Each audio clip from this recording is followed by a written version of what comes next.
여러분, 지금 당장 신발 벗고 발 뒤꿈치 만져보세요. 어때요? 마치 사포 같죠? 아니면 나무 껍질?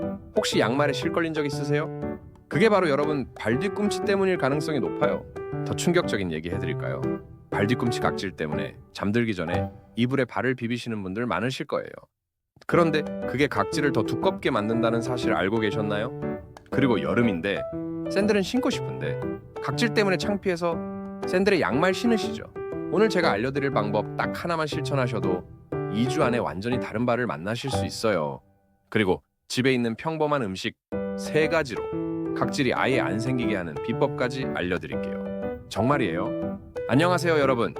오늘은 중장년층이 되면서 정말 고민이 많아지는 발 뒤꿈치 각질, 이 녀석을 완전히 정복해보는 시간을 가져볼게요. 중장년층 분들이 정말 많이 겪는 고민이죠. 양말 벗을 때마다 뭔가 긁히는 소리가 나고 거울로 발 뒤꿈치를 보면 정말 깜짝 놀라게 되거든요. 정말 신경 쓰이는 부분이에요. 그런데 여러분, 왜 나이가 들면서 발 뒤꿈치가 이렇게 변하는 걸까요?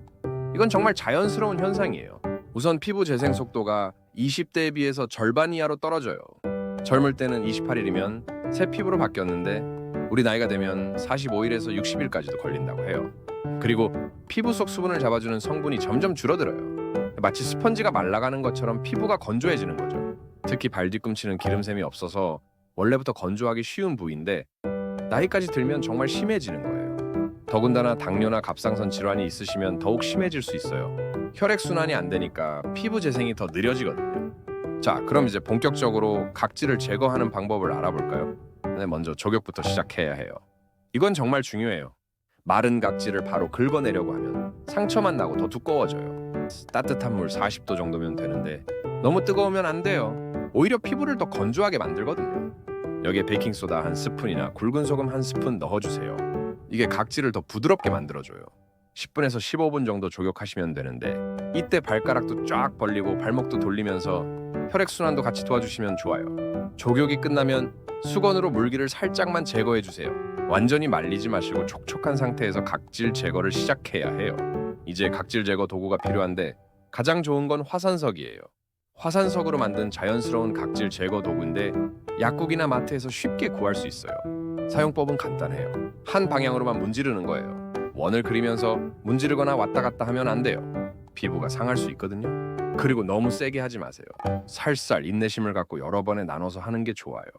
만약 각질이 너무 두껍다면 하루에 다 제거하려고 하지 마시고 며칠에 걸쳐서 조금씩 제거해 주세요. 욕심내다가 상처 나면 더 큰 문제가 되거든요. 그리고 화학적 각질 제거 방법도 있어요. 요소 성분이 들어간 크림을 사용하는 거예요. 10%에서 20% 정도 들어간 제품이 좋은데 이걸 자기 전에 발 뒤꿈치에 발라주고 양말을 신고 자면 돼요. 살리실산이 들어간 제품도 효과적이에요. 다만 당뇨가 있으신 분들은 의사와 상담 후에 사용하시는 게 좋아요. 자, 각질 제거만큼 중요한 게 뭐죠? 바로 예방이에요. 아무리 열심히 제거해도 또 생기면 의미가 없잖아요. 가장 중요한 건 매일 보습이에요. 샤워 후 3분 이내에 보습제를 발라주셔야 해요. 이때가 피부에 수분이 가장 많을 때거든요. 발가락 사이사이까지 꼼꼼하게 발라주세요.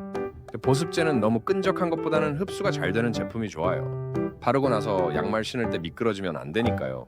그리고 너무 뜨거운 물로 씻지 마세요. 뜨거운 물은 피부의 천연 보습막을 제거해버려요. 미지근한 물이 최고예요. 발가락 사이 물기는 완전히 제거해주세요. 습기가 남아있으면 세균이 번식하기 쉬워요. 신발도 중요해요. 통풍이 안 되는 신발을 계속 신으면 발이 습해지고 각질이 더 많이 생겨요. 가능하면 하루 걸러 하루씩 다른 신발을 신어서 완전히 건조시켜주는 게 좋아요. 여기서 정말 중요한 얘기 하나 더 해드릴게요. 여러분, 혹시 밖에 나갈 때 슬리퍼 자주 신으시죠? 특히 딱딱한 슬리퍼나 샌들 말이에요. 이게 각질 생성의 큰 원인 중 하나예요. 슬리퍼 신고 걸을 때 발 뒤꿈치가 바닥에 탁탁 부딪히잖아요. 이 충격이 반복되면서 피부가 두꺼워지는 거예요. 마치 손에 굳은 살 생기는 것과 같은 원리죠. 가능하면 발 뒤꿈치를 감싸주는 신발을 신으시거나 슬리퍼를 신으시더라도 쿠션이 좋은 제품을 선택하세요. 그리고 또 하나, 발 뒤꿈치로 신발을 벗는 습관 있으시죠? 신발 뒤축을 밟아서 벗는 거예요. 이것도 발 뒤꿈치에 계속 마찰을 주니까 각질이 더 생겨요. 목욕할 때도 조심하셔야 해요. 때밀이 수건으로 발 뒤꿈치를 너무 세게 미시는 분들 계시는데 이렇게 하면 오히려 각질이 더 두꺼워져요. 피부가 자극을 받으면 보호하려고 더 두꺼워지거든요. 그리고 발톱 깎을 때 발 뒤꿈치 각질까지 같이 뜯어내시는 분들 있으신데 절대 그러지 마세요. 손톱으로 뜯으면 상처가 생기고 염증까지 생길 수 있어요. 각질 제거는 일주일에 한두 번 정도가 적당해요. 너무 자주 하면 오히려 피부를 상하게 할 수 있어요. 자, 그럼 이제 여러분이 정말 궁금해 하실 부분이에요. 음식으로도 발 건강을 도울 수 있을까요? 네, 있어요. 그것도 여러분 집에 있는 평범한 음식들로요. 첫 번째, 아몬드예요. 아몬드에는 비타민 E가 엄청 많이 들어있어요. 이 비타민 E가 피부 세포막을 보호하고 수분을 유지하는 데 정말 좋거든요. 하루에 한 줌, 그러니까 20개에서 25개 정도만 드시면 돼요. 근데 여러분, 아몬드 먹을 때 주의할 점이 있어요. 너무 많이 먹으면 칼로리가 높아서 살이 찔 수 있거든요. 적당히 드세요. 두 번째는 고등어예요. 등푸른 생선 중에서도 고등어가 오메가3 지방산이 정말 풍부해요. 이 오메가3가 피부 염증을 줄이고 보습력을 높여주거든요. 일주일에 두세 번 정도 드시면 좋아요. 고등어 구이, 고등어 조림 어떻게 드셔도 좋아요. 다만 너무 짜게 조리하지는 마세요. 나트륨이 많으면 부종이 생길 수 있거든요. 세 번째는 당근이에요. 당근에는 베타카로틴이 많은데 이게 우리 몸에서 비타민 A로 바뀌어요. 비타민 A는 피부 재생을 도와주는 정말 중요한 영양소예요. 당근은 생으로 먹어도 좋고 볶음으로 해도 좋아요. 특히 기름과 함께 조리하면 흡수율이 더 좋아져요. 당근 볶음이나 당근 주스도 좋은 방법이에요. 이 세 가지 음식을 꾸준히 드시면서 외부 관리도 열심히 하시면 정말 놀라운 변화를 보실 수 있을 거예요. 그런데 여러분, 각질 관리할 때 주의할 점들이 있어요. 특히 당뇨가 있으신 분들은 조심하셔야 해요. 당뇨가 있으면 상처가 잘 아물지 않거든요. 각질 제거할 때 너무 세게 하지 마시고, 만약 상처가 생기면 바로 소독하고 치료받으세요. 그리고 각질을 너무 과도하게 제거하면 안 돼요. 각질도 우리 피부를 보호하는 역할을 하거든요. 적당히 제거하는 게 좋아요. 만약에 각질 제거 후에 발 뒤꿈치가 아프거나 빨갛게 된다면 잠시 쉬어주세요. 무리하면 염증이 생길 수 있어요. 그리고 발 뒤꿈치 각질이 너무 심하거나 갑자기 많이 생겼다면 병원에 가보시는 게 좋아요. 혹시 다른 질환의 신호일 수도 있거든요.